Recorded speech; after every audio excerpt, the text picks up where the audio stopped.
موت کے وقت اور موت کے بعد مومن کا اعزاز۔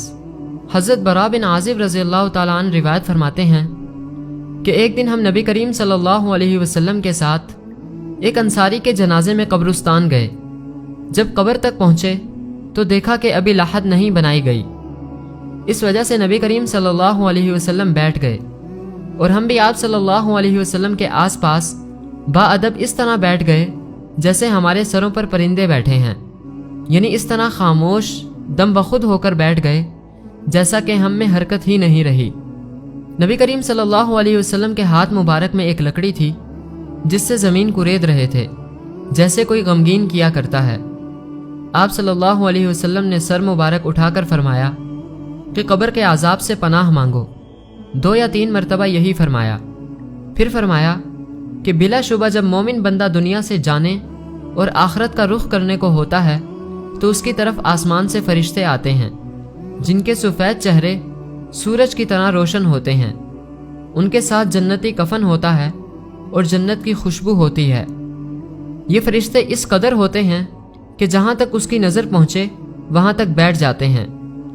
پھر حضرت ملک الموت علیہ السلام تشریف لاتے ہیں حتیٰ کہ اس کے سر کے پاس بیٹھ جاتے ہیں اور فرماتے ہیں کہ اے پاکیزہ روح، اللہ کی مغفرت اور اس کی رضامندی کی طرف نکل کر چل۔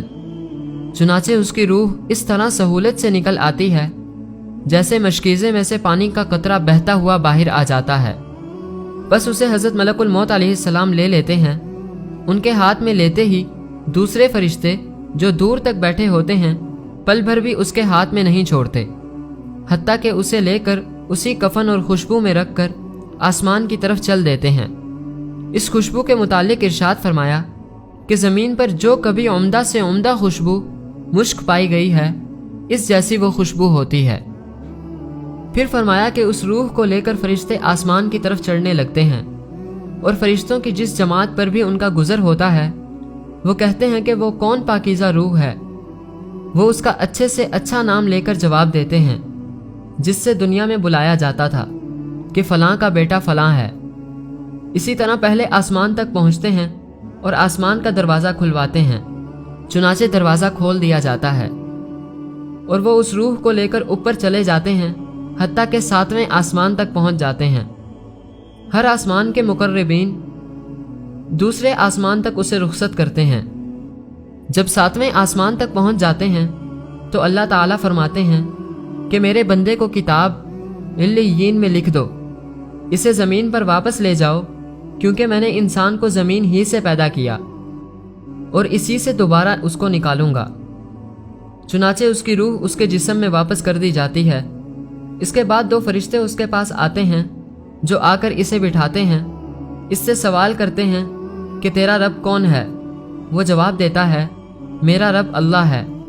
پھر اس سے پوچھتے ہیں کہ تیرا دین کیا ہے؟ وہ جواب دیتا ہے میرا دین اسلام ہے۔ پھر اس سے پوچھتے ہیں کہ یہ صاحب کون ہیں جو تمہارے اندر بھیجے گئے؟ وہ کہتا ہے وہ اللہ کے رسول صلی اللہ علیہ وسلم ہیں۔ پھر اس سے دریافت کرتے ہیں کہ تیرا عمل کیا ہے؟ وہ کہتا ہے کہ میں نے اللہ کی کتاب پڑھی سو اس پر ایمان لایا اور اس کی تصدیق کی۔ اس کے بعد ایک منادی آسمان سے آواز دیتا ہے جو اللہ کا منادی ہوتا ہے کہ میرے بندے نے سچ کہا، سو اس کے لیے جنت کے بچھونے بچھا دو اور اس کو جنت کے کپڑے پہنا دو اور اس کے لیے جنت کی طرف دروازہ کھول دو۔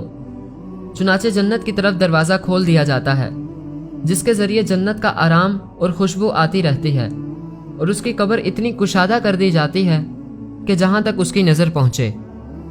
اس کے بعد نہایت خوبصورت چہرے والا، بہترین لباس والا، پاکیزہ خوشبو والا ایک شخص اس کے پاس آ کر کہتا ہے کہ خوشی کی چیزوں کی بشارت سن لے، یہ تیرا وہ دن ہے جس کا تجھ سے وعدہ کیا جاتا تھا۔ وہ کہتا ہے تم کون ہو؟ تمہارا چہرہ حقیقت میں چہرہ کہنے کے لائق ہے اور اس لائق ہے کہ اچھی خبر لائے۔ وہ کہتا ہے کہ میں تیرا عامل صالح ہوں۔ اس کے بعد وہ خوشی میں کہتا ہے کہ اے رب قیامت قائم فرما، اے رب قیامت قائم فرما تاکہ میں اپنے اہل و عیال اور مال میں پہنچ جاؤں۔